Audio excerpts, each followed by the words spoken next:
Had to exit stage left because the team meeting has begun. It's a great team meeting. They do it every week. They kind of gather, say a little prayer, break a little bread, and talk football. So Tommy Contenta from New Brighton High School, played in that season of 2002, is here talking Pitt football, Penn State, Ohio State, and Steelers.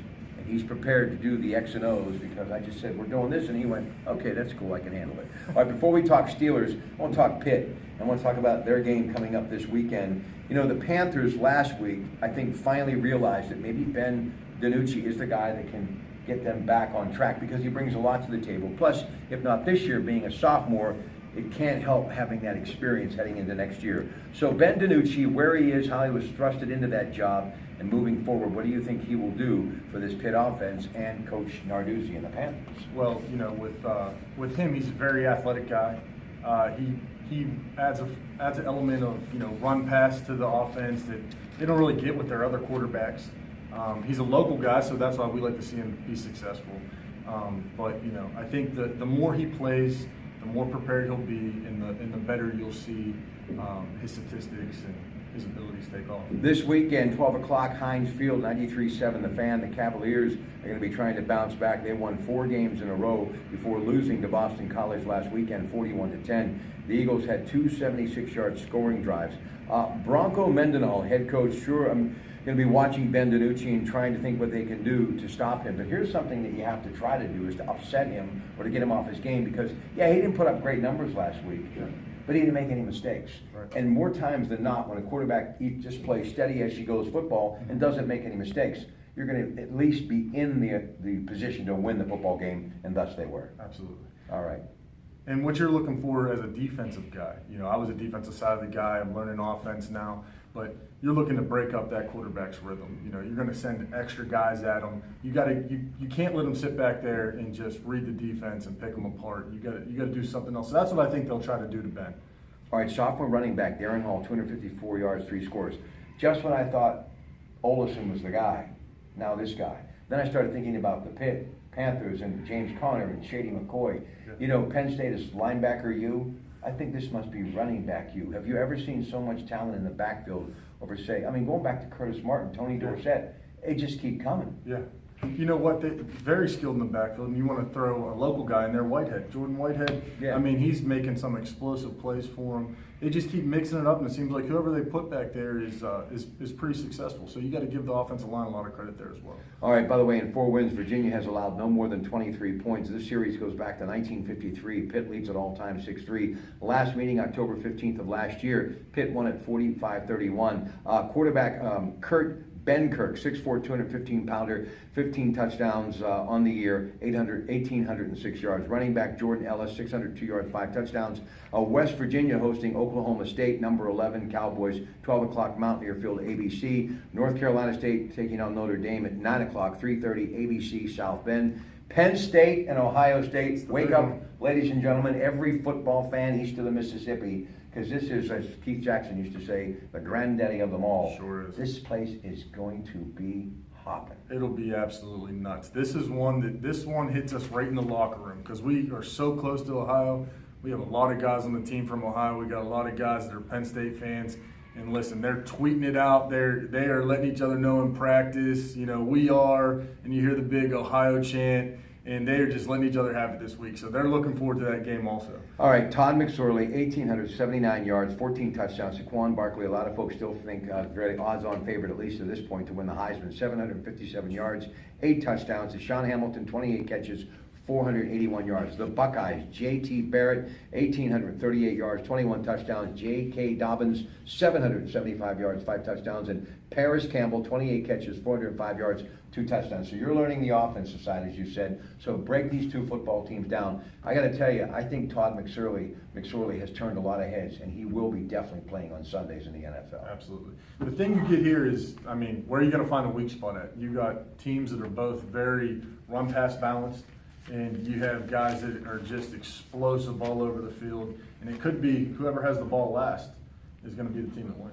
All right, now we got to move on to Sunday Night Football, NBC in America. Steelers, Detroit, October 29th at 8:30. Steelers 5-2 coming off that win over Cincinnati. Lions 3-3. They were off last week. Last time they played New Orleans, they lost a couple of weeks ago, 52-38. Ben's got 9 touchdowns, 1,745 yards.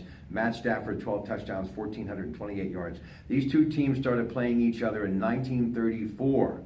Steelers Super Bowls. They've won 6. They've been in 8. Hard to believe. Detroit, one of the most historic franchises in the history. Guys like Alex Karras, Mel Renfro, so many others.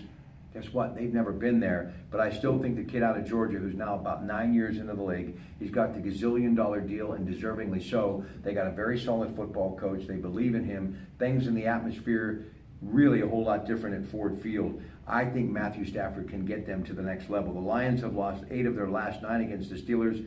Last time, 2013, 37-27, Steelers won it at home. Matthew Stafford did throw for 362 yards in that game. Now, the offensive line in Detroit has been a real mess, but they still have allowed 23 sacks, okay? And what I'm trying to say is the Steelers have a golden opportunity, depending if Tua comes back or not, to add to that number. Missing time this season, left tackle Tyler Decker, a guard TJ Lang, and right tackle Rick Wagner. They started slow and have been outscored 37-17 in the first quarter. It's not been good for them. Pass rush is there. They got defensive linemen Anthony Sattel and Ezekiel Ashell, as far as each having 4 sacks. Theo Reddick, not much running the football, but he's a great target for Stafford out of the backfield. The Lions are 3rd in the league in takeaways with 14. So now that I put all that into this pot, this recipe, this is still a game for some reason that the Steelers should win because of some of the stats that I just gave you, and I think they're hitting their stride. But these are also the type of games that the Steelers seem to stub their toe. Right now, the last time I checked,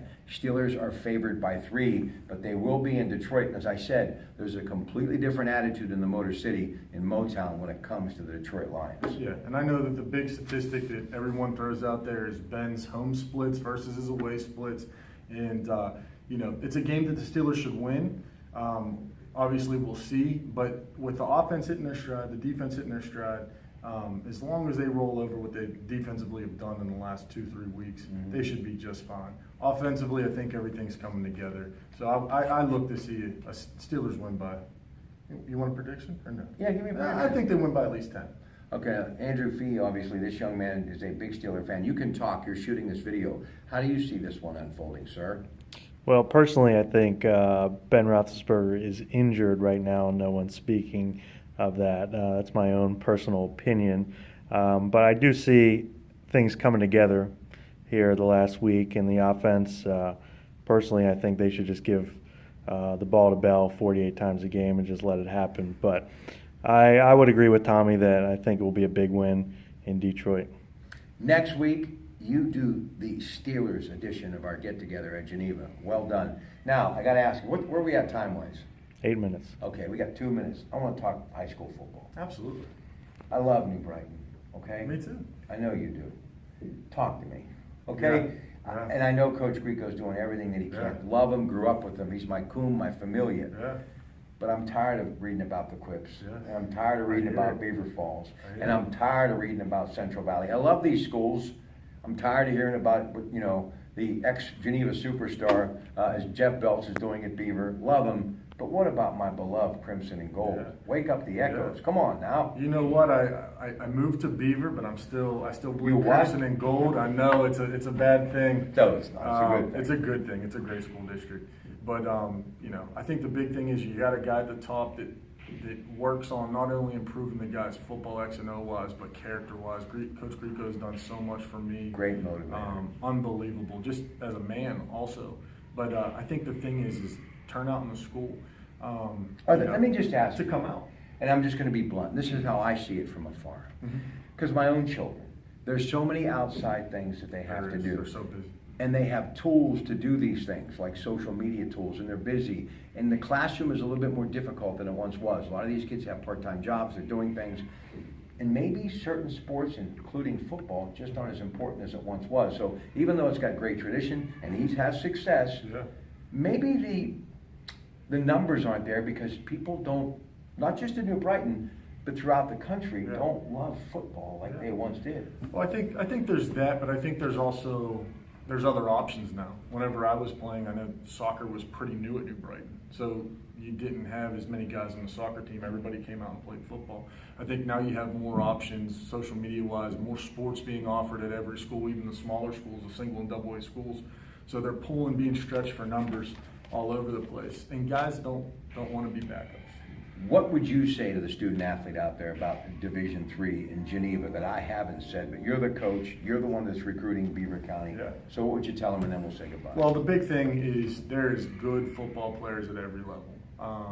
You go to a Division III school and you want to play against the best. A lot of our guys are here. They had scholarship offers to play D2, but they're here because of a specific degree: engineering, nationally accredited engineering degree, nationally accredited business degree, whatever it is, air traffic control, stuff that other people don't have. So we get a lot of students that are looking for academics first, and you're still going to play against top flight competition. We got guys that transfer in from all over. Got a great curriculum, they got a great faculty, and it's all about faith, it's all about family, very spiritual, but more importantly, it's a pretty cool place to come to school too. And now for the whole crew here working the late shift on the campus at Geneva College, high above on College Hill, just outside of that great community of Beaver Falls. This is your Pratte back, along with Tommy and Andrew and the coach. Good night, we'll see you next week.